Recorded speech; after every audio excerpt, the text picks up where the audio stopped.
A homeless boy's music makes a silent girl speak after 2 years, and it changes everything. An ex-mobster's daughter hasn't said a word since witnessing her mother's death. 2 years of complete silence, until one day at a park, a homeless boy plays a simple song on his harmonica, and she whispers her first word. For the father, it's a miracle. For the boy, it's just kindness. But when the father tries to help the boy and his blind grandmother, his violent past comes back to haunt them, because enemies don't forget, and they don't forgive. The boy is kidnapped, her ransom is demanded, and the father faces an impossible choice: return to the monster he was, or risk losing the child who saved his daughter. What would you sacrifice to save an innocent life? And can a man with blood on his hands ever truly be redeemed? The coffee sits cold on the marble counter. I stare at it. I cannot drink it. Outside, the sun climbs over the trees. Light filters through the heavy curtains. The servants move like ghosts. They know not to make noise. My daughter needs silence, Isabella. Her name is a prayer I cannot finish, a word that catches in my throat. I walk to her room and stop at the door. She sits by the window with her sketchbook. Her small hands move across the page. She draws her mother again. Always her mother, my chest tightens. I killed my wife, not with my hands, but with my choices, with the life I built. The violence I brought home, Isabella saw it happen. She was 6. She has not spoken since. 2 years of silence. I step back from the door. My daughter does not look up. She never does. The housekeeper finds me in the kitchen. Maria has worked for me for 10 years. She is the only person who dares to speak plainly. "Mr. Morelli," she said, "you need to take her outside." I felt anger rise. "The doctors said—" "The doctors have done nothing." Her voice was firm. "That child needs fresh air. She needs to see other children." My hands tightened on the counter. "It is not safe. Nowhere is safe for you." Maria crossed her arms. "But Isabella is not you. She is a little girl who needs to live." The words hit hard. I looked away. Maria's voice softened. "Take her to the park tomorrow, just an hour." I wanted to refuse. Every instinct told me to keep Isabella here, hidden, protected. But I saw her drawing the same picture, day after day. Her mother's face. "Fine," I said. 1 hour. That night I stood at Isabella's door again. She was asleep, her teddy bear tucked under her arm. I used to be feared. Men moved when I spoke. Cities bent to my will. Now I cannot make my daughter smile. I walked to my room. The photo of my wife sat on the nightstand. Elena, beautiful, gone. I picked it up. My breath caught. "I am trying," I whispered. "I am trying to be better." The silence stretched. It always did. I set the photo down. Sleep did not come easy. Morning arrived too fast. I dressed in simple clothes. No suit, no tie. Just jeans and a shirt. Isabella appeared in the hallway. Maria had dressed her in a yellow sundress. She clutched her teddy bear. "We are going to the park," I said. Isabella's eyes found mine. She said nothing. She never did.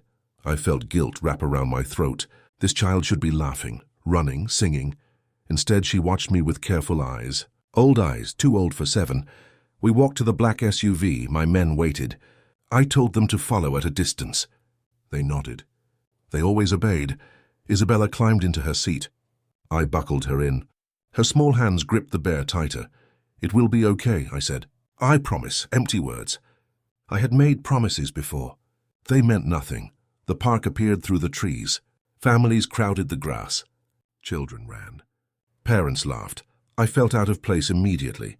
Isabella pressed against the window. Something shifted in her expression. Curiosity, maybe fear. I parked far from the others. We stepped out. The morning air was cool. Birds sang somewhere overhead. "Stay close to me," I said. Isabella took my hand. Her palm was small and warm. My chest tightened again. We walked to a bench under an oak tree. I sat. Isabella stood beside me. She watched the other children play. Her fingers loosened on her bear. Just slightly. I felt something like hope. It hurt. People stared. They always did. Some recognized me. Old headlines, old sins. They whispered and turned away. I ignored them. Isabella needed this. That was all that mattered. A boy caught my attention. He sat alone under a tree, black, maybe 9 or 10. He held an old harmonica. He brought it to his lips. A simple melody drifted across the grass. Isabella's breath caught. She turned toward the sound. The boy played slowly. Each note was clear, gentle, like a lullaby. Isabella took a step forward. Then another. My heart hammered.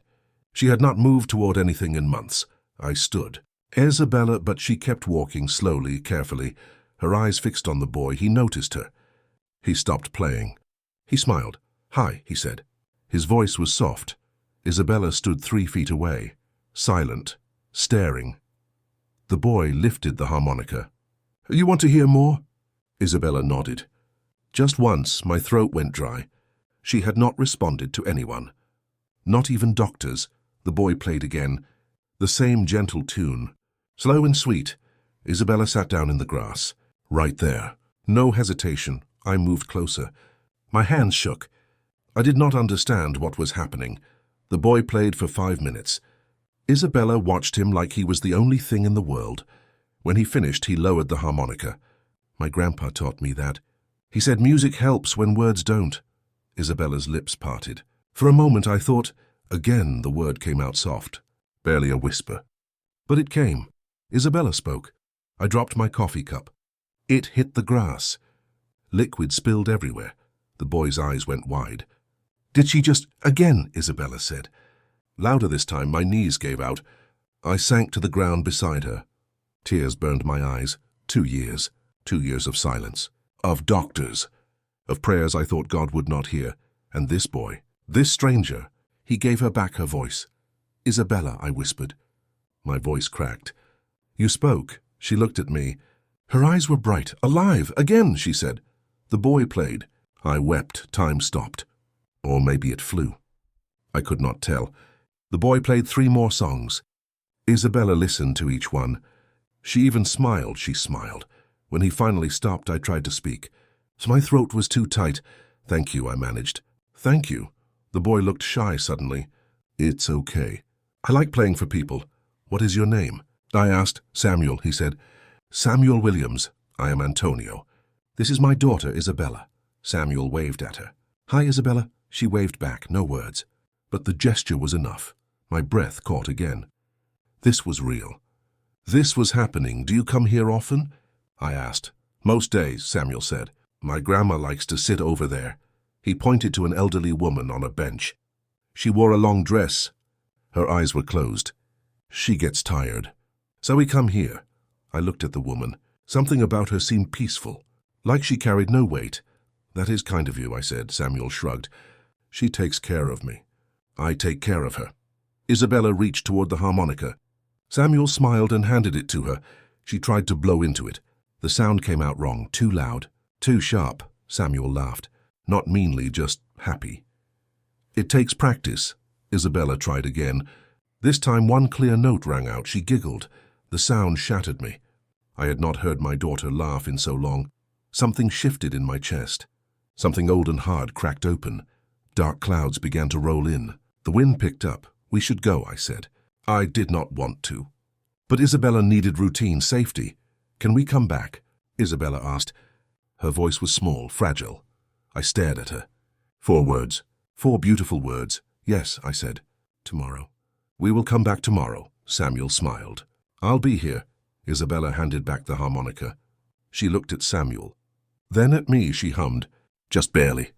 The tune Samuel had played, I stood. My legs felt weak. I took Isabella's hand. "Thank you," I said to Samuel. "You have no idea—" "It's cool," Samuel said. "She's nice." "I like her," I nodded. I could not say more. Not without breaking. In the car, Isabella sat quietly, but her hands moved. She was not gripping her bear. She was tapping her fingers on her leg. The tune. She was playing it in her mind. I drove slowly. My knuckles were white on the wheel. "Daddy?" Isabella's voice came from the back seat. I nearly swerved. She had not called me that in 2 years. "Yes, baby?" My voice was thick. "Can Samuel come to our house?" My heart broke. And healed. "Both at once, maybe," I said. "Let us see." Okay, she went quiet again. But it was a different quiet. Not empty, full. When we got home, Maria met us at the door. She looked at Isabella. Then at me. "What happened?" she asked. "She spoke," I said. She laughed. Maria's hand flew to her mouth. Her eyes filled with tears. "Praise God," she whispered. I carried Isabella to her room. She was tired. The park had drained her, but in a good way. "Can we go tomorrow?" she asked as I tucked her in. "Yes," I said. "We can go tomorrow and see Samuel." "Yes, and see Samuel." She closed her eyes. She was asleep in seconds. I stood there, watching her breathe, watching her lips curve into the smallest smile. I walked to my room. I sat on the bed. My hands were still shaking. I picked up Elena's photo again. "I do not know what is happening," I said to her. "But something is." The silence did not feel as heavy. Not tonight. The next morning I woke early. I showered. I dressed carefully. I wanted to look normal, approachable. Isabella was already awake. She sat at the table eating cereal. She hummed between bites. Maria caught my eye. She smiled. I smiled back. It felt strange, good but strange. "Ready?" I asked Isabella. She nodded. She wore a blue dress today. Her hair was brushed. She looked like a little girl again, not a ghost. We drove to the park.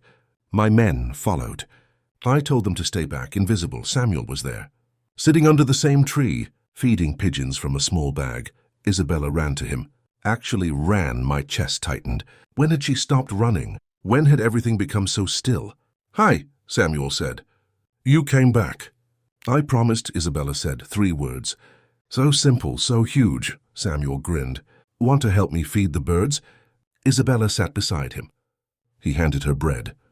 She tossed it. Pigeons flocked around them. I sat on the bench. I watched. I did not know what else to do. After a while, Samuel looked up. "Mr. Antonio?" "Just Antonio," I said. "Okay, Antonio." He paused. "Can I ask you something?" "Of course." Why does Isabella not talk much? I felt anger flash, then guilt. The boy was not cruel. Just curious. She went through something hard, I said. She stopped talking for a while. "You are helping her find her voice again." Samuel nodded, like he understood. "My grandma says music can heal stuff, even stuff you cannot see." His words hit me, hard. "Your grandmother sounds wise," I said. "She is," Samuel said. "She's blind, but she sees everything." Isabella looked at me. "Can we meet her?" Samuel's face lit up. "You want to?" "Yes," Isabella said. I hesitated. I did not know this family, this boy, but Isabella did, and she trusted him. "Okay," I said. "If your grandmother does not mind." Samuel jumped up. "I'll go ask." He ran to the elderly woman. She sat on the bench, her hands folded over a cane. Samuel whispered to her. She smiled, nodded. Samuel waved us over. Isabella took my hand. We walked together. The woman's face turned toward us. Her eyes were clouded, but something about them felt clear, knowing. "Hello," she said. Her voice was warm, like honey. "I am Etta May, Samuel's grandmother. I am Antonio. This is my daughter, Isabella." "Isabella," Etta May repeated. "What a beautiful name. It means devoted to God." I did not know that. Elena had chosen it. "Thank you," I said. My voice was quiet. Etta May smiled. "Samuel tells me your daughter found her voice again." "Because of him," I said. "Because of his music." "The Lord works in mysterious ways," Etta May said, "but always for good." I did not know how to respond. Faith was foreign to me. I had left it behind years ago. Etta May reached out. "May I?" Isabella stepped closer. Etta May's hands found Isabella's face. She touched her gently. Her fingers traced Isabella's cheeks, her nose, her hair. "You are very brave," Etta May said. "I can feel it," Isabella's breath caught. "How?" "Courage lives in the heart," Etta May said. "And hearts speak louder than words." Tears stung my eyes. I looked away. Samuel pulled Isabella back to the grass. They sat together. He taught her a game with stones. I stayed with Etta May. The silence stretched between us, but it was not uncomfortable. "You carry heavy things," she said finally. I stiffened. "I do not know what you mean." "Yes, you do." Her voice was gentle, not accusing. "I may not see, but I know a burdened soul when I meet one." My hands tightened into fists.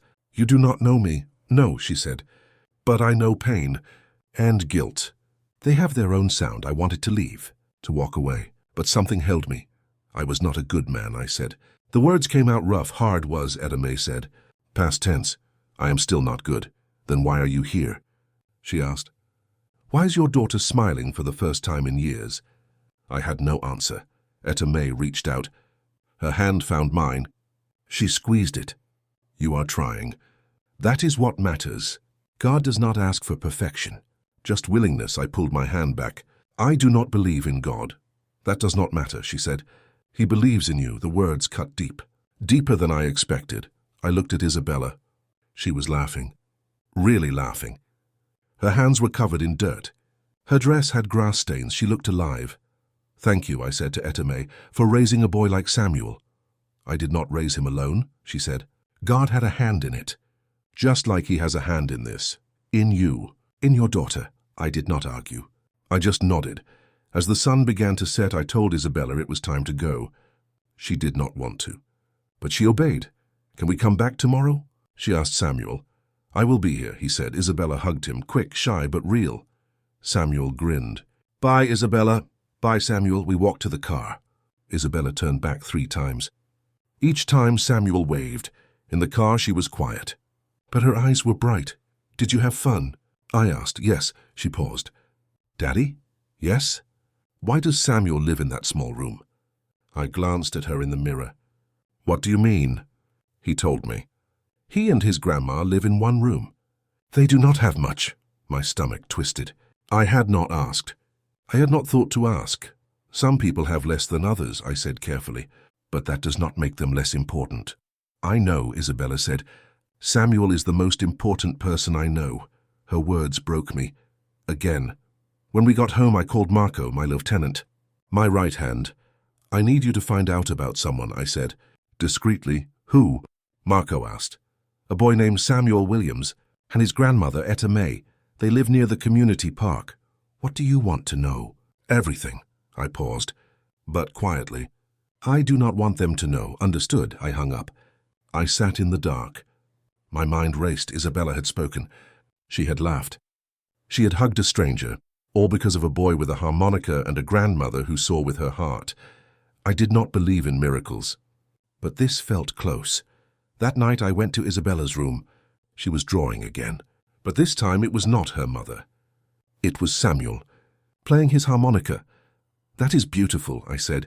He is my friend, Isabella said. My best friend. I am glad, I said. And I meant it. I kissed her forehead. She smiled. The weight in my chest lifted. Just a little. I walked to my room.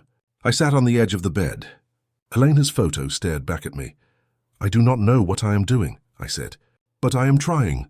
I am really trying. For the first time in 2 years, I closed my eyes and prayed. Not to God, not really. But to Elena. Help me, I whispered. Help me be the father she needs.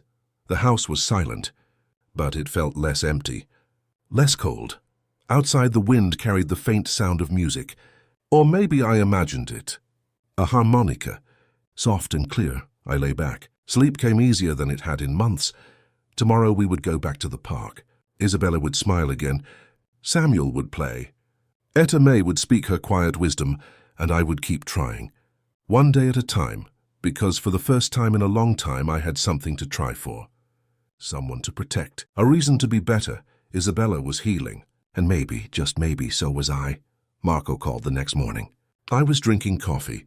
Actually drinking it this time, I have the information, he said. His voice was careful. Tell me. Etta May Williams, 73 years old, former nurse's aide. Lost her sight 8 years ago. Lives in a rent-controlled building on Maple Street. 1 room, shared bathroom in the hall. My chest tightened. What else? The building is scheduled for demolition. Developer wants the land. She has 60 days to vacate. I felt anger rise. Hot and sharp. 60 days? Yes, social services already opened a file on the boy. Someone reported that the living conditions are inadequate. Who reported it? City inspector. Works for the developer. I knew that game. I had played it myself. Years ago, in another life. Find out who the developer is, I said. And the inspector's name. Already done. I will send you the details. Good. I paused. Marco? Yes, boss? Do not call me that anymore. The silence stretched. What should I call you? Antonio. Just Antonio. Marco's breath caught. Understood. I hung up. I stared at my phone. Etta May and Samuel were being pushed out. Because of greed. Because someone with power wanted more. I knew what I had to do. But not the old way. Not with threats. Not with violence. I had to be better. For Isabella. For myself. That afternoon, Isabella and I went to the park. Samuel was waiting. He held up his harmonica like a trophy. I learned a new song, he said. Isabella clapped. Play it! Samuel played. The tune was faster this time. Happy. Isabella danced. Actually danced. My throat went tight. I had forgotten she knew how. When the song ended, Isabella hugged Samuel. That was beautiful. Thanks, Samuel said. He looked proud. My grandma helped me practice last night. I thought about their one room, their shared bathroom. 60 days, Samuel, I said. Where is your grandmother today? At home. Her legs hurt. She needs to rest. Can I visit her? I would like to talk to her. Samuel's eyes went wide. Really? Really? Okay. I will take you. Isabella took Samuel's hand. Can I come? I wanted to say no. I wanted to keep her away from poverty, from darkness, but she looked so hopeful.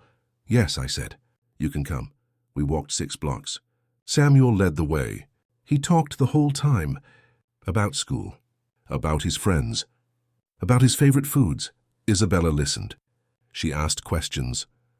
Her voice grew stronger with each one. Something shifted in my chest. Pride. That was what I felt. Pride in my daughter. We stopped at a narrow brick building. Paint peeled from the walls. Windows were cracked. The door hung crooked. My hands tightened into fists. This was where they lived. This was their home. It is not much, Samuel said quietly, but it is ours. It is fine, I said, but my voice was rough. We climbed 3 flights of stairs. The carpet was stained. The air smelled like mold and old food. Samuel knocked on a door. Grandma? I brought visitors. The door opened. Etta May stood there. She wore the same long dress. Her hands found the doorframe. Antonio, she said, like she knew, like she could see me. Hello, Etta May, I said. I hope we are not intruding. Never, she said. Come in, please. The room was tiny. A bed in one corner. A hot plate on a small table. A chair by the window. That was all, but it was clean, spotless, and somehow it felt warm. Sit, Etta May said. She gestured to the chair. I will make tea. You do not have to. I want to. Her voice was firm, kind, but firm. Samuel and Isabella sat on the floor. They pulled out crayons and paper. They drew together like old friends. Etta May moved around the room. Her hands knew every surface, every corner. She filled a kettle, set it on the hot plate. Found 2 cups. You came to talk, she said. Not about tea. I felt exposed. Like she could see straight through me. You are in trouble. I know. She poured hot water over tea bags. The building is being sold. We have to leave. That is not right. Many things are not right. She handed me a cup. Her fingers brushed mine. But we will manage. We always do. You should not have to just manage, I said. My voice was tight. You deserve better. Samuel deserves better. Etta May sat on the edge of the bed. She faced me. Her clouded eyes seemed to look right at me. What are you offering, Antonio? Help, whatever you need. Money. Yes, money, a new place, security, whatever. No. The word cut through everything. Sharp, final. I felt confused, angry. Why not? Because you cannot buy what God already gave, she said. Her voice was gentle, but unshakable. Samuel has love, faith, joy. Money will not add to that. Money will give you a safe place to live. We have a safe place, Etta May said. Not a perfect place, but safe enough. My hands tightened around the cup. You are being evicted. Then we will find somewhere else, she smiled. God will provide. He always does, I wanted to yell, to argue, to force her to see reason. But I looked at her face, at her calm, her peace. She believed every word she said, completely. Etta May, I said carefully. Isabella spoke because of Samuel. She laughed. She played. He gave her back her voice. No, Etta May said. God gave her back her voice. Samuel was just the instrument. Then let me be an instrument too, I said. Let me help. The silence hung between us, heavy, full. Etta May's expression softened. Something shifted in her face. You want to help because you feel guilty. Yes, I said. No point in lying. Guilt is not a foundation, she said. It is quicksand. Then what should I build on? Love, gratitude, faith. I looked away. I do not have faith. Then start with gratitude, Etta May said, and love will follow. And maybe one day faith too. I felt something crack inside me, something old and hard and cold. I was not a good man, I said. My voice broke. I hurt people. I ruined lives. My wife died because of me. Isabella stopped speaking because of me. You were, Etta May said. Past tense. Who are you now? I had no answer. Etta May reached out. Her hand found mine again. She held it. You are a father trying to heal his daughter. That is enough. That is everything. Tears burned my eyes. I looked at Isabella. She was laughing at something Samuel drew. Her whole face glowed. Let me help, I whispered. Please, not because of guilt. Because I am grateful. Because Samuel gave me back my daughter. Etta May was quiet for a long moment. Then she squeezed my hand. Pray on it. If God tells you how to help, I will listen. I do not pray, then start tonight. We left an hour later. Isabella held a drawing Samuel made her. A house. With 4 people standing in front, her, me, Samuel, Etta May. They are nice, Isabella said in the car, but their home is small. Yes, I said, can we help them? I am trying. Good. She looked at the drawing. They are family now. My breath caught. Family. Yes. That was what they felt like. When we got home, I went straight to my office. I called Marco. I need you to find out the eviction timeline, I said. And I need the name of the city councilman who approved the demolition. What are you planning? Marco asked. I'm going to make sure Etta May and Samuel are not homeless. How? I will figure it out. I hung up. I sat in the dark. I thought about Etta May's words. Pray on it, I had not prayed in years. Not since Elena died. I had screamed at God then. Cursed him, blamed him. But tonight I closed my eyes. I folded my hands. It felt awkward. Wrong. I do not know if you are listening, I said. But if you are, I need help. Not for me, for them. For Samuel and Etta May, they are good. Pure, they deserve protection. The silence stretched. Nothing answered. I did not expect it to, but somehow I felt lighter.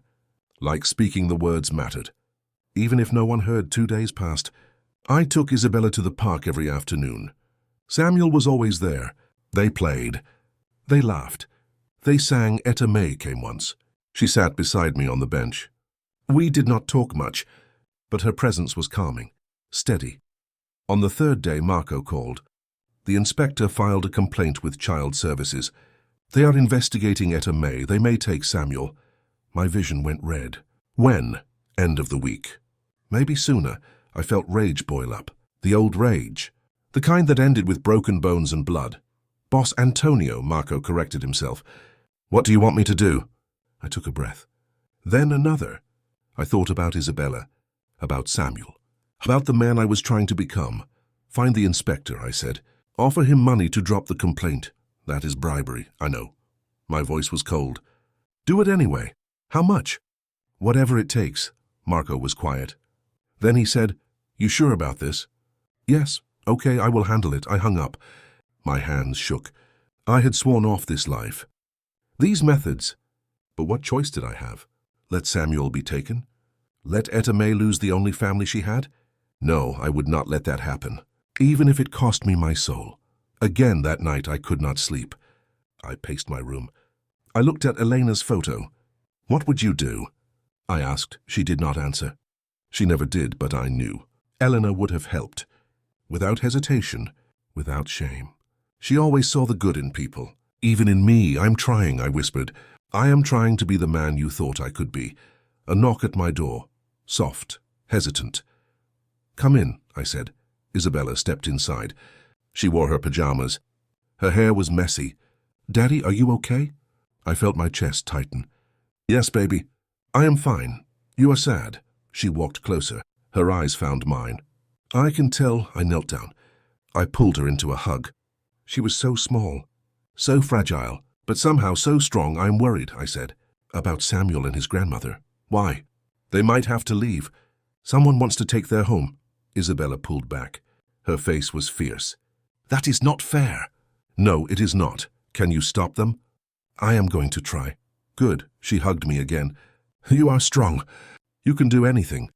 Her faith in me was crushing, beautiful, terrifying. I'm not as strong as you think, I said. Yes, you are. Her voice was certain. You saved me. You can save them too. I held her tighter. I wanted to believe her. I wanted to be the man she thought I was. Go to bed, I said. I will be okay. She kissed my cheek. I love you, Daddy. I love you too, baby. She left. I sat on the floor. I put my head in my hands. I felt the weight of everything. The past, the present, the future. But I also felt something else, determination, purpose. I would protect them. All of them. No matter what it took. The next afternoon, Marco called. It is done. The inspector dropped the complaint. Child Services closed the file. I felt relief wash over me. How much did it cost? 50,000. Wire it today, already done. Good. I paused. And the eviction. I found the developer. His name is Richard Brennan. He owns half the city, but he has debts, big ones, to the wrong people. My mind raced. I knew those people. Some of them owed me. Others feared me. Can we delay the eviction? I asked. Maybe if you call in some favors. I felt the old power stir. The connections. The leverage. The weight of my name. Do it, I said. Delay it as long as possible. 6 months, a year. Whatever you can get. That will cost more than money, Marco said. I know. Are you sure? I thought about Samuel's smile. Isabella's laughter. Etta May's peace. Yes, I said. I am sure. That evening I visited Etta May alone. I knocked on her door. She opened it immediately. Like she was expecting me. Antonio, she said. Come in. I stepped inside. The room felt smaller than before. Or maybe I felt bigger. More present. I have news, I said. I know. She smiled. Samuel told me the complaint was dropped. It was. I hesitated. And I delayed the eviction. You have 6 more months. Maybe longer. Etta May's expression did not change. She just nodded. You prayed. Not exactly, but you helped. Her voice was soft. That is a kind of prayer. I felt uncomfortable, exposed. I used my old connections. My old methods. That is not prayer. That is corruption. God works through imperfect people, Etta May said. Always has. Always will. I am not doing God's work, I said. I am just trying to protect you. Why? The question stopped me. Because Samuel helped Isabella. Because you deserve better. And? Etta May tilted her head, like she could see the truth I was hiding. And because you make me want to be better, I said. My voice cracked. You and Samuel, you look at me like I am worth something. Like I can be more than what I was. Etta May reached out. Her hands found my face. She held it gently. You are worth everything, because you are loved, by your daughter, by us, and by God. Tears fell. I could not stop them. I do not deserve that. None of us do, Etta May said. That is what grace is. Getting what we do not deserve, becoming who we never thought we could be. Her words broke me completely. I wept like a child. All the guilt, all the pain, all the years of running, they poured out. Etta May held my face. She did not speak. She just stood there, present, steady. When I finally stopped, she smiled. You are healing, Antonio, slowly but surely. I do not feel healed. Not yet, she said. But you will. One day at a time. One choice at a time, I nodded. I did not believe her. But I wanted to. On Saturday, Etta May invited us for lunch. Isabella was thrilled. She wore her favorite dress. She brought drawings for Samuel. We arrived at noon. The door was already open. Gospel music played from a small radio. The sound was joyful, full of life. Come in, come in, Etta May called. Inside, the tiny room felt bigger somehow. Samuel had set up a card table, 4 mismatched chairs, plates and cups. Wow, Isabella said. It is beautiful. Samuel grinned. We worked hard. Etta May had cooked. Somehow, on that single hot plate, chicken, rice, vegetables, the smell was incredible. How did you? I started. Faith and patience, Etta May said. Sit, eat. We sat. Isabella helped serve lemonade. Her hands were careful, steady. She looked so proud. Samuel said grace. His voice was clear, strong. Thank you, God, for this food. For this family. For your love. Amen, amen, Etta May said. Isabella looked at me. I nodded. Amen, I said quietly. We ate. The food was simple, but it was the best meal I had ever tasted. Because it was made with love, shared with joy. Isabella told stories. About her school. Her drawings. Her dreams. Samuel listened like every word mattered. Etta May asked me about my childhood. I told her things I had never told anyone. About my father. About growing up poor. About the choices that led me here. She did not judge. She just listened. And nodded. And smiled. After lunch, Samuel played his harmonica. Isabella sang along. Her voice was soft, off-key, but beautiful. I felt warmth spread through me. This was family, not blood. Not law, but love. Pure and simple. As we prepared to leave, Isabella hugged Etta May. Tight, long. See you soon. Grandma, she said. My breath caught. Grandma. Isabella had called her grandma. Etta May's eyes filled with tears. Yes, sweet girl. See you soon. In the car, Isabella was quiet. Happy quiet. Peaceful quiet. Did you have fun? I asked. The best day ever, she said. I have a new grandma. And a best friend. And you. Her voice was full of joy. Pure joy, I am glad, I said. My throat was tight. Daddy? Yes? This house finally sounds like home. I looked at her in the mirror. She was smiling. Really smiling, I thought about my mansion. Cold, silent, empty. And I thought about Etta May's one room, warm, loud, full. Yes, I said. It does. That night everything changed. I tucked Isabella into bed. She was already half asleep. Love you, Daddy, she whispered. Love you too, baby. I walked to my office. I poured a drink. I sat in the dark. My phone rang. Marco, what is it? I asked. His voice was tense, frightened. Antonio. Samuel is gone. I stood up. Ice flooded my veins. What? Someone took him, tonight, outside the building. 2 men, black van. Who? I do not know. But they left a message. For you. What message? They know what you did. About the inspector. The eviction. They want 5 million. Or they will kill the boy. My vision went red. The old rage exploded. I threw the glass. It shattered against the wall. Who are they? I shouted. I am trying to find out. Find out now. I grabbed my keys, my gun. Call me when you have something. I hung up. I ran to the garage. My hands shook. My heart pounded. Samuel. They took Samuel. I drove to Etta May's building. Sirens wailed in the distance. Neighbors stood outside, whispering, pointing. I ran upstairs. Etta May's door was open. She sat on the bed. A police officer stood beside her. Etta May, I said. I knelt in front of her.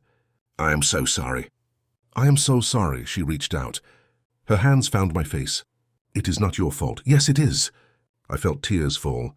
They took him because of me. Because I helped you. Because, Antonio, her voice was firm, strong. This is not your fault. Evil exists. It hunts the good. But we will not let it win. I will find him, I said. My voice was hard, cold. I will bring him back. I promise. No violence, Etta May said. Please. Samuel would not want that, I wanted to argue.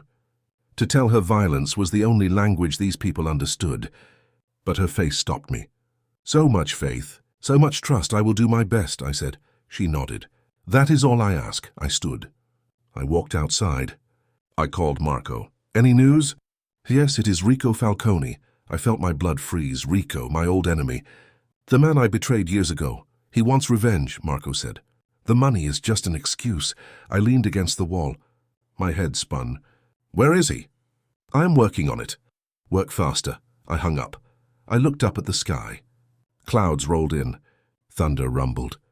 A storm was coming. I thought about Samuel, scared, alone because of me. I thought about Isabella. She would be devastated. She would lose her best friend.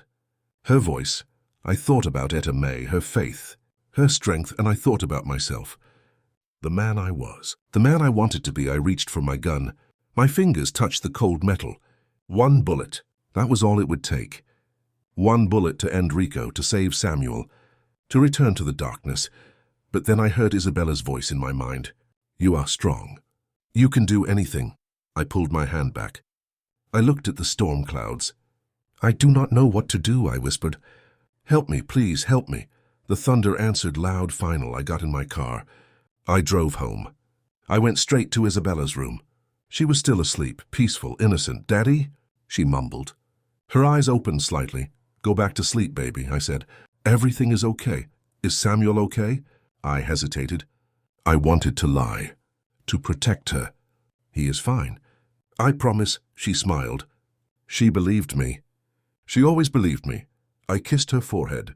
I walked to my room. I sat on the bed. I looked at Elena's photo.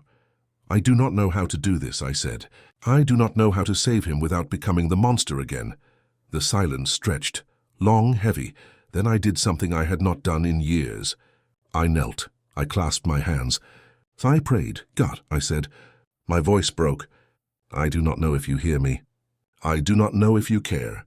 But if you do, please, please protect Samuel. He is innocent. He is good.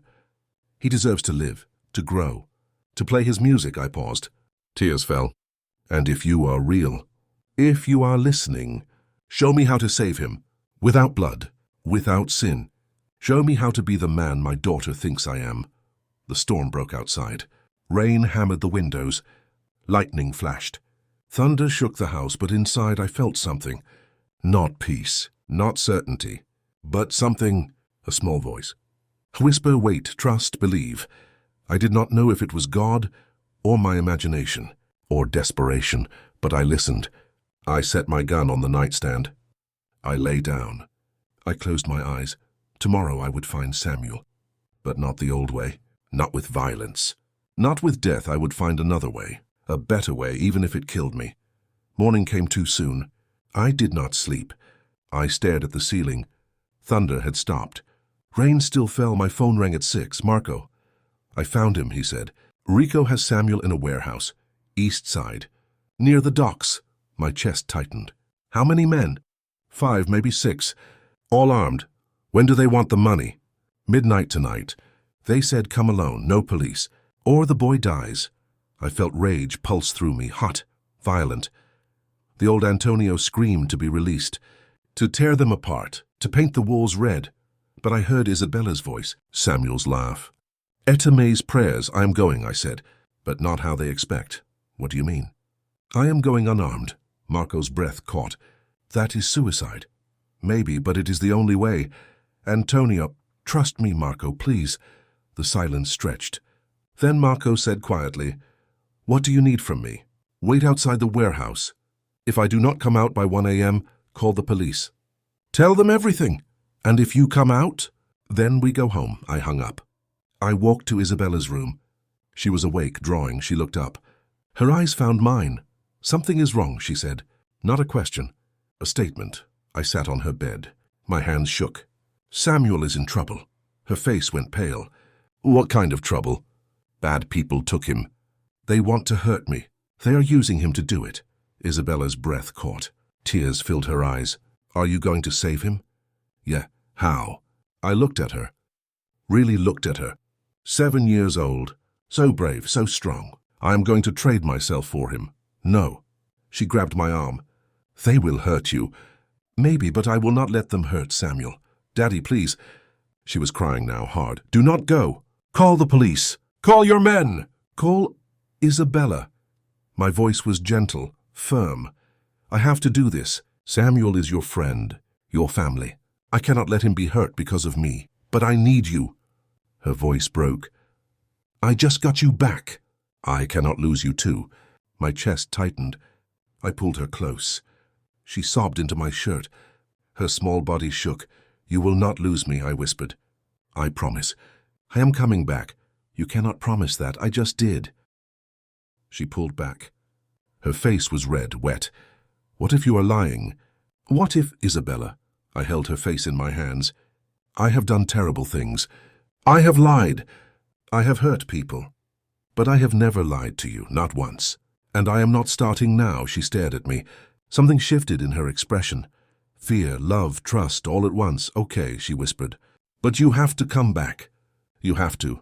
I will. I kissed her forehead. I stood. I walked to the door. Daddy? I turned. She stood there, small, fragile, but fierce. Be the hero Samuel thinks you are, she said. My throat went tight. I nodded. I could not speak. I just walked away. At my desk I wrote a letter. My hands were steady. My mind was clear. Isabella, if you are reading this, I did not come back. I am sorry. I wanted to. I tried. You were the best thing I ever did. The only good thing. You made me want to be better. And for a little while I was. Do not remember me as the man I was. Remember me as the man I tried to be for you. Because of you. Take care of Etta May and Samuel. They are your family now. Love them. Let them love you. I love you more than words can say, more than life itself. Be proud, be strong. Be the light your mother always was. Forever, Dad, I sealed it. I left it on my desk. Then I walked to my closet. I looked at my gun, black, heavy, familiar. I left it there. I walked out, empty-handed, vulnerable. Just a man, trying to do one good thing. The drive to the warehouse took 30 minutes. Rain poured harder. Lightning flashed. The storm was getting worse. Marco called twice. I ignored it. He would try to stop me, to send men, to make this a war, but I was done with war, done with blood, done with being the monster. I pulled up to the warehouse at 11:30 early. I wanted time to think, to pray, to prepare. I sat in the car. Rain hammered the roof. I closed my eyes.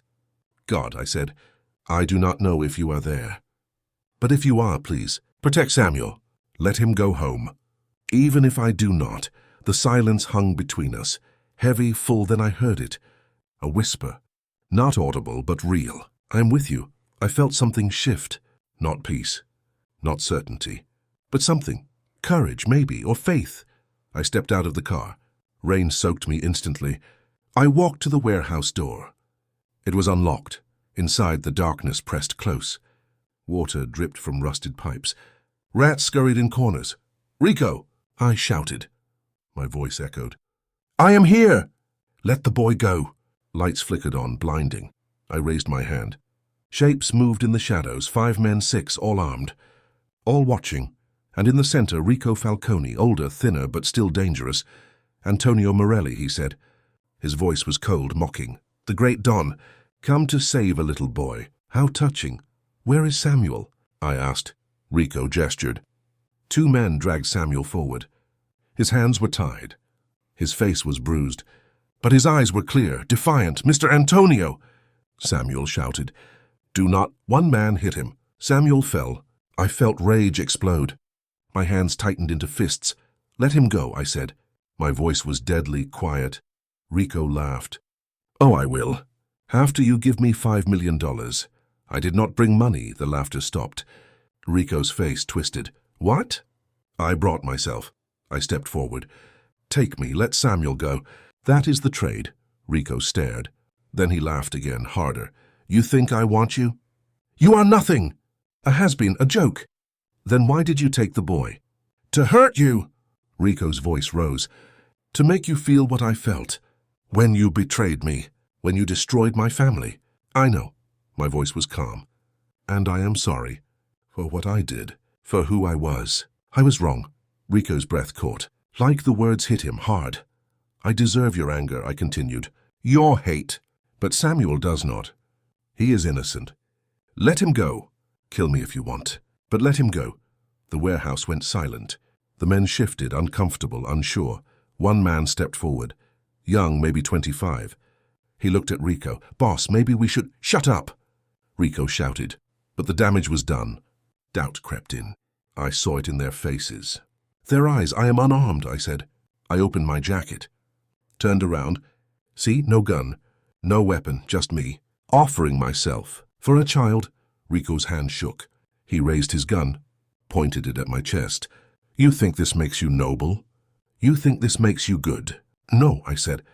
But it makes me better than I was. Rico's face twisted. Rage, pain, confusion. His finger tightened on the trigger. Do it, I said quietly. But let Samuel go first. Please, he has a grandmother. She is blind. She needs him, please. Something shifted in Rico's expression. For just a moment I saw the man he used to be. Before the hate. Before the violence, the young man spoke again. Boss, you do not want to kill an unarmed man. That is not who we are. We are killers. Rico shouted. We are soldiers, the young man said. There is a difference. Rico's gun wavered. His breath came fast, hard. Then he screamed, raw, primal, and he fired. The bullet hit my shoulder. Pain exploded. White hot, burning. I fell to my knees. Chaos erupted. Men shouted. Someone grabbed Samuel. Someone else grabbed Rico. The warehouse became a storm of bodies and voices. I heard Samuel scream. Run, I shouted. Samuel, run! Through the haze of pain I saw him. The young man cut his ropes, pushed him toward the door. Go, kid, now! Samuel ran fast out the door, into the rain. Into safety, I smiled, my vision blurred. Blood spread across my shirt, hot, wet, thick. I fell forward. My face hit concrete, cold, hard, voices faded. The warehouse spun. Darkness closed in, but I heard something faint far away. A harmonica, soft, pure, eternal. Samuel was safe. That was all that mattered. Isabella would not lose her friend. Etta May would not lose her grandson.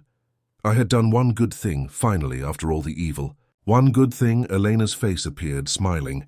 You did it, she whispered. You broke the cycle. I tried, I said. Or thought I said. I could not tell any more. Rest now, she said.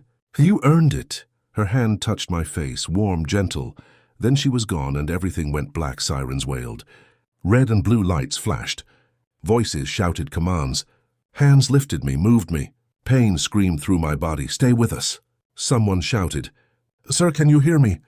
I tried to answer. Nothing came out. He is losing too much blood. We need to move now. The ambulance smelled like antiseptic and fear. Machines beeped. People worked fast, efficient. I felt myself slipping, falling. The darkness pulled hard, but then I heard it. A small voice, desperate, scared. Mr. Antonio, please wake up. Please, Samuel. He was here, safe. I tried to open my eyes. Could not. Tried to speak. Could not. He is going into shock.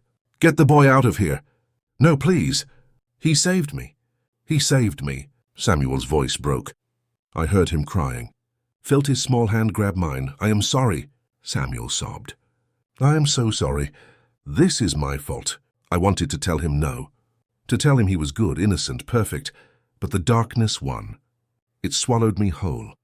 And everything stopped. Beep, beep, beep. The sound pulled me back. Slow, painful, like climbing out of a deep well. My eyes opened. Barely. Light hurt.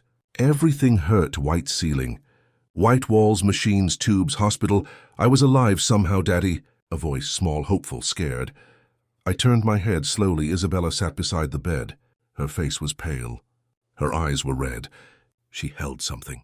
A harmonica, baby, I whispered. My voice was rough, broken. She burst into tears. She grabbed my hand. Held it tight. You came back. You came back. I promised, I know. But I was so scared. The doctors said you might not wake up. They said, shh. I squeezed her hand, weak but real. I am here. I'm okay. You are not okay. You almost died. But I did not. She laid her head on my chest, carefully, like I might break. Her shoulders shook. She cried and cried. I stroked her hair with my good hand. My other arm was bandaged, immobile. Where is Samuel? Outside. With Grandma Etta May. They wanted to give us privacy. Is he okay? Yes, because of you. Isabella lifted her head. Her eyes found mine. You saved him. You were the hero. My throat went tight. I just did what was right. You could have died. Yes, why did you do it? I looked at her. Really looked at her. My daughter. My light. My reason for being better. Because some things are worth dying for, I said. Love, family, doing what is right. Those things matter more than living scared. More than living safe. Isabella's breath caught. Something shifted in her face. Understanding, pride, love. I love you, Daddy, she whispered. I love you too, baby. More than anything. She hugged me, gently. Then she picked up the harmonica. Samuel wants to play for you. Can he come in? Yes, please. Isabella opened the door. Samuel and Etta May entered. Samuel looked smaller somehow, scared. His bruises were purple and yellow, but when he saw me, his face lit up. Mr. Antonio. You are awake. Hi, Samuel. My voice was weak, but happy. He ran to the bed. He stopped. Unsure, like he did not know if he should touch me. Come here, I said. He climbed onto the bed. Carefully, he hugged me. His small body shook. Thank you. Thank you for saving me. My chest tightened. You are welcome. You got shot because of me. No, I got shot because of my past. You did nothing wrong, but Samuel, I looked at him. You gave Isabella her voice. You gave me hope. You gave us both a reason to be better. You are a gift. Never forget that. Tears streamed down his face. He nodded. He could not speak. Etta May stepped forward. Her hands found the bed rail. Then my hand. She held it firm, warm. You kept your promise, she said. Her voice was thick with emotion. You saved him without violence. Without sin. I got shot, I said. That is pretty violent. But you did not pull the trigger, she smiled. You offered yourself, like a sacrifice. That is love. That is grace. I did not know what to say. I just held her hand, and Samuel's and Isabella's my family. Not by blood, but by choice, by love, by something bigger than any of us. Play for him, Etta May said to Samuel. Play the song. Samuel wiped his eyes. He lifted the harmonica. He played the same tune from the park, the one that changed everything. The melody filled the room. Soft, pure, healing. Isabella closed her eyes. Etta May swayed gently. I felt tears fall. Good tears. Clean tears. When the song ended, silence stretched. But it was not empty. It was full. Of love, of hope, of second chances. That was beautiful, I whispered. I practiced, Samuel said, every day. For you, my heart broke and healed. Both at once, a nurse entered. I am sorry, but he needs rest. You can come back tomorrow. Wait, I said. One more minute, please. The nurse hesitated, then nodded. She left. I looked at each of them. Isabella, Samuel, Etta May, my unlikely family. My impossible miracle. Thank you, I said, for not giving up on me, for believing I could be better, for showing me what love looks like. You showed us too, Etta May said. You taught us that change is possible, that redemption is real, that even the darkest souls can find light. I am not redeemed yet, no, she said. But you are on the path, and that is enough. 3 days passed. I stayed in the hospital, healing slowly. The bullet had missed vital organs, barely. The doctors called it a miracle. Etta May called it God's plan. I did not know what it was, but I was grateful. Isabella visited every day.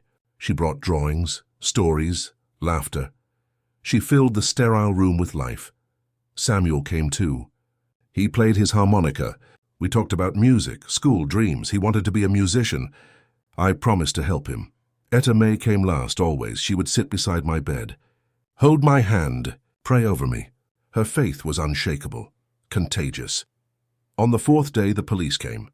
Detective Harris, the man who had investigated me years ago. He sat across from me. His face was hard, but not unkind. You should be in jail, he said. I know. You bribed a city inspector, delayed an eviction through criminal connections, entered a hostage situation without authorization. Yes, but... He paused. You also saved a child's life, unarmed, at great personal risk. Rico Falcone is in custody.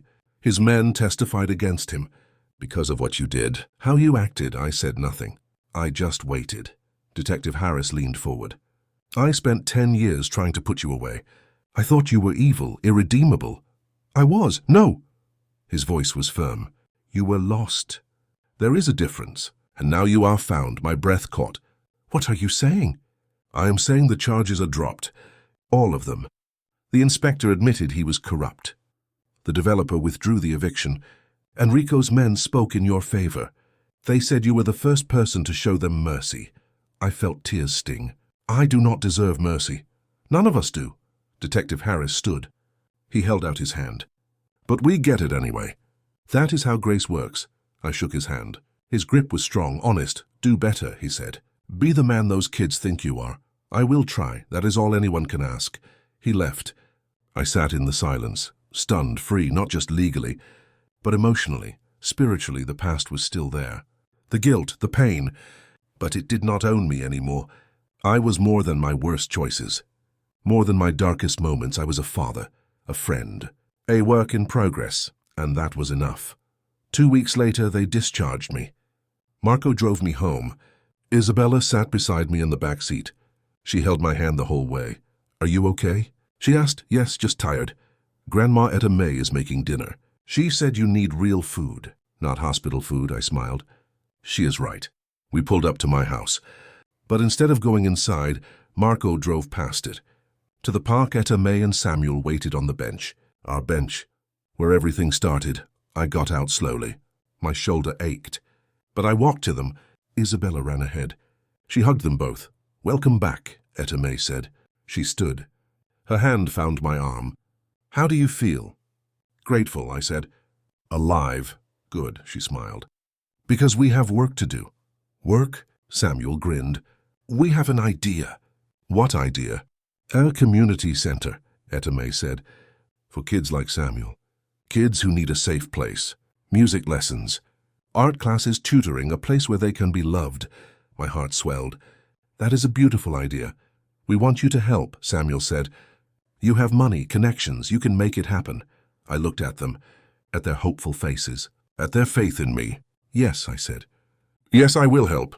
We will build it together. Isabella jumped up and down. Really? We are going to build a center? Really? She hugged me. Samuel hugged me.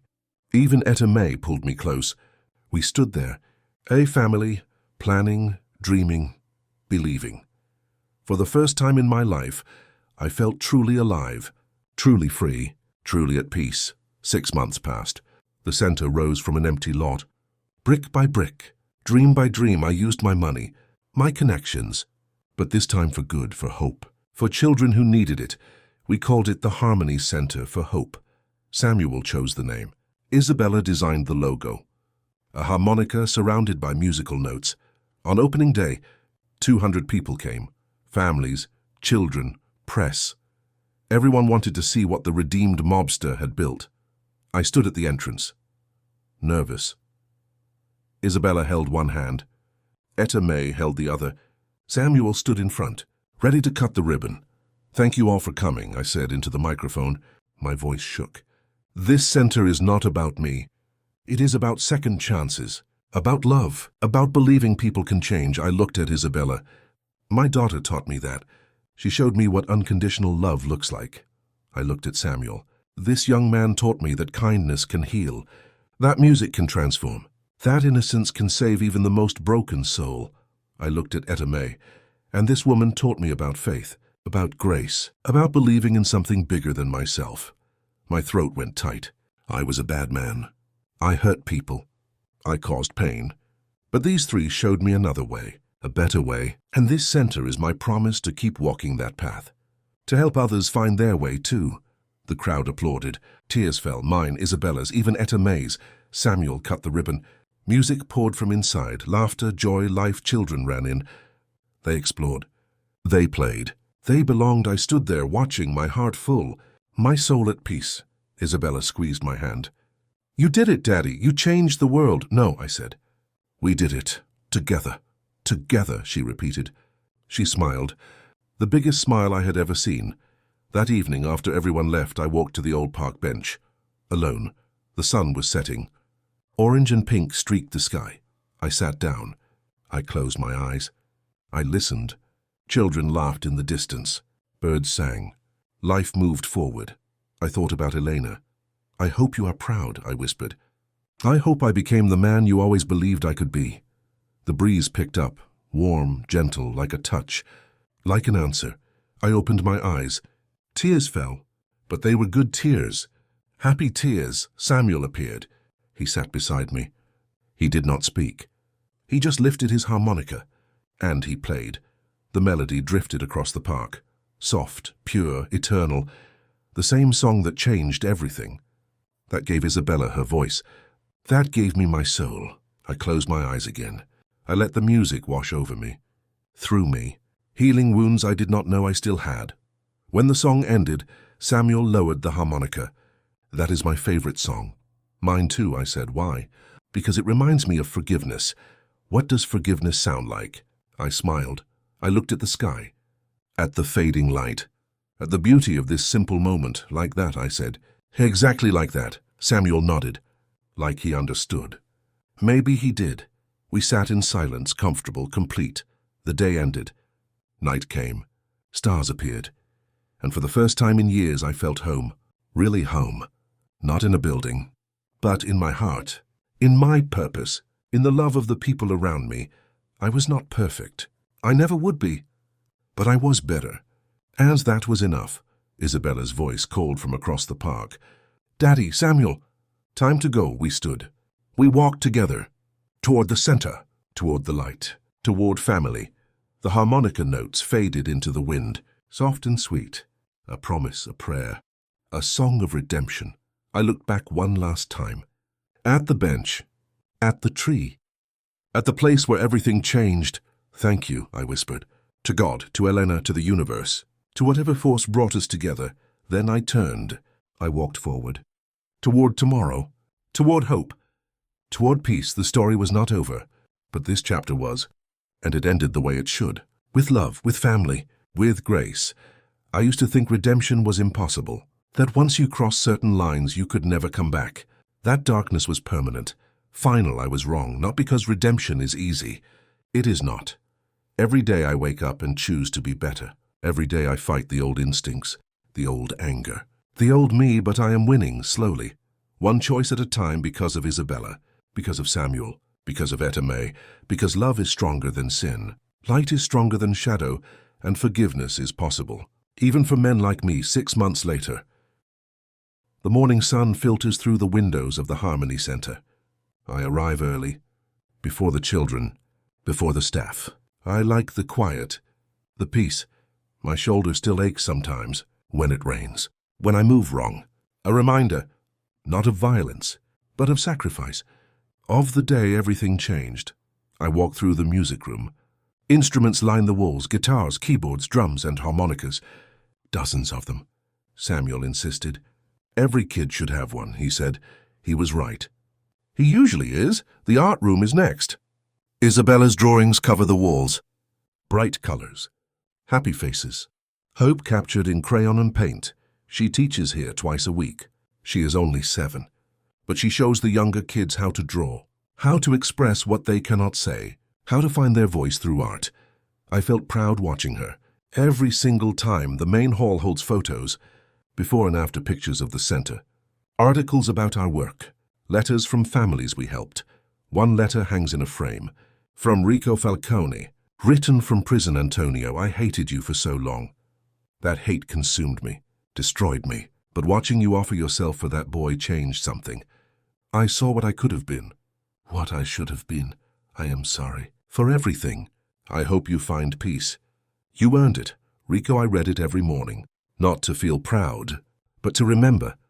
To stay humble. To know that everyone deserves a second chance. Even enemies. My phone buzzes. Marco, he works here now.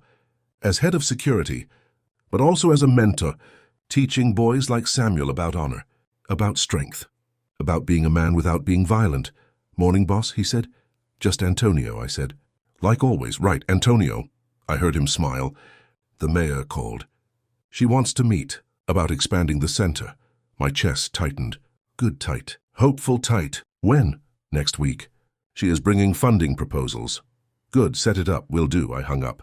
I walked to the courtyard. Benches surrounded a small garden. Etta May's idea. Children need to see things grow, she said. It teaches them patience, hope. She was right. She always was. A stone monument stood in the center, simple, beautiful. Engraved words read, "Where music heals, where hope lives, where second chances begin." Isabella chose those words. Samuel approved them.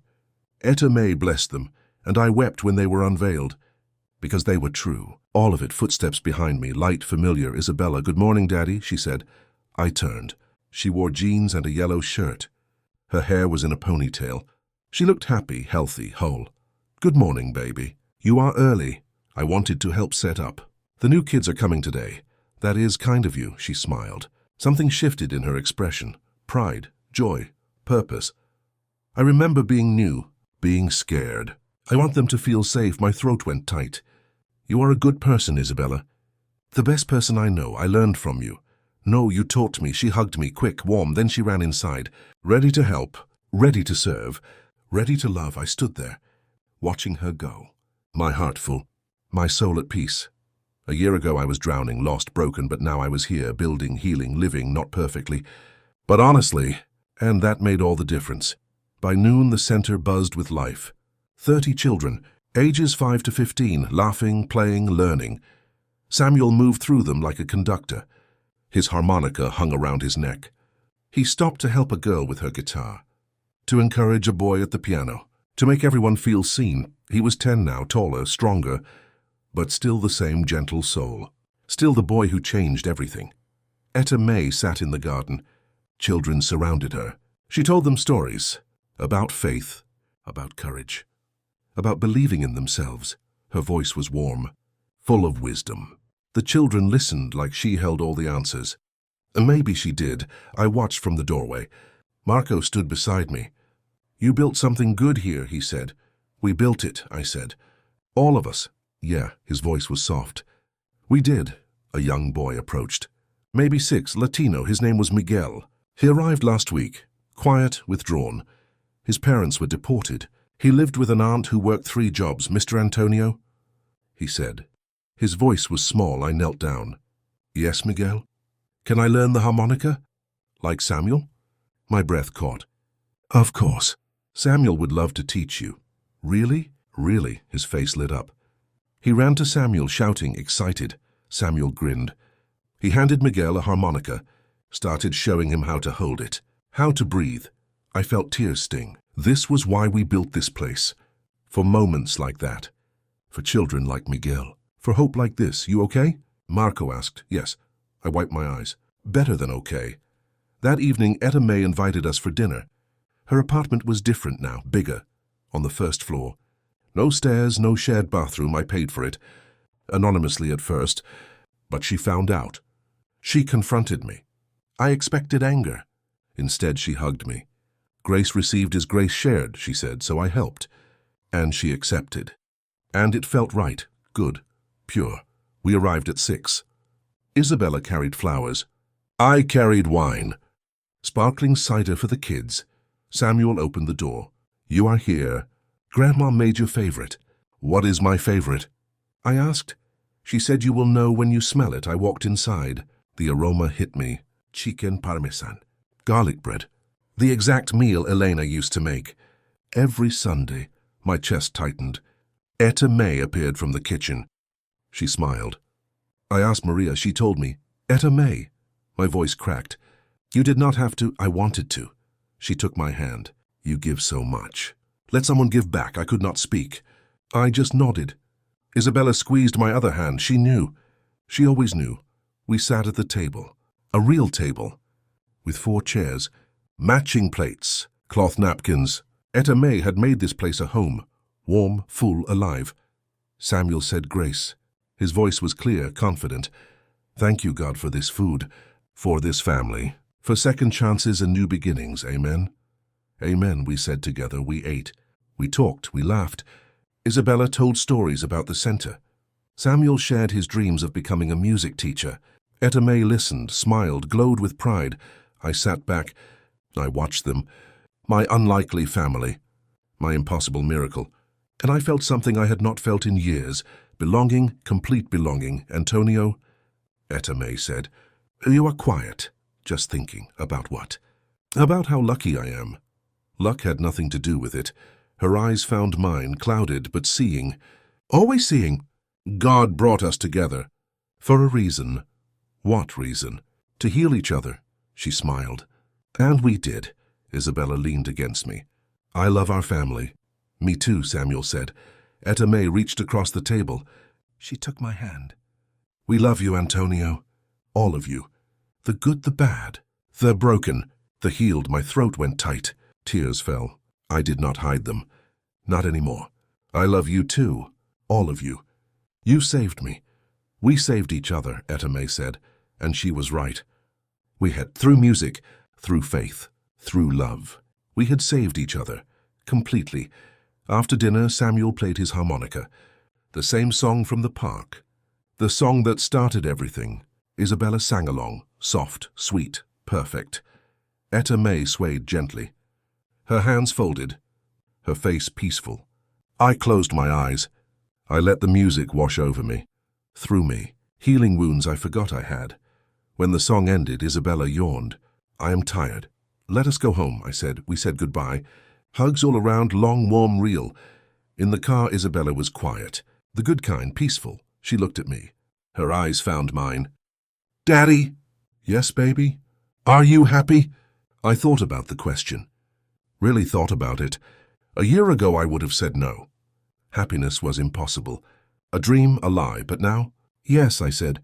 "I'm happy. Good." She smiled. "Me too." She fell asleep before we got home. I carried her inside, tucked her in, kissed her forehead. "I love you," I whispered. Love you too, she mumbled, half asleep, but meaning it. Always meaning it. I walked to my room. I sat on the edge of the bed. Elena's photo still sat on the nightstand. I picked it up. We did it, I said. Isabella is happy. I am better. We are okay, the silence stretched. But it felt different now. Not empty, full, like she heard me. Like she approved. I set the photo down. I lay back. Sleep came easy, natural, peaceful. Outside, a breeze carried music through the window. Or maybe I imagined it. A harmonica. Soft and clear and pure, I smiled. I closed my eyes, and I rested, because tomorrow would come, with challenges, with choices, with opportunities to be better, to do good, to love well, and I would meet it, head on, without fear, without shame. With hope, Isabella was healed. Samuel was safe. Etta May was cared for. The center was thriving. Lives were changing, and I was finally at peace. Everything was finally at peace.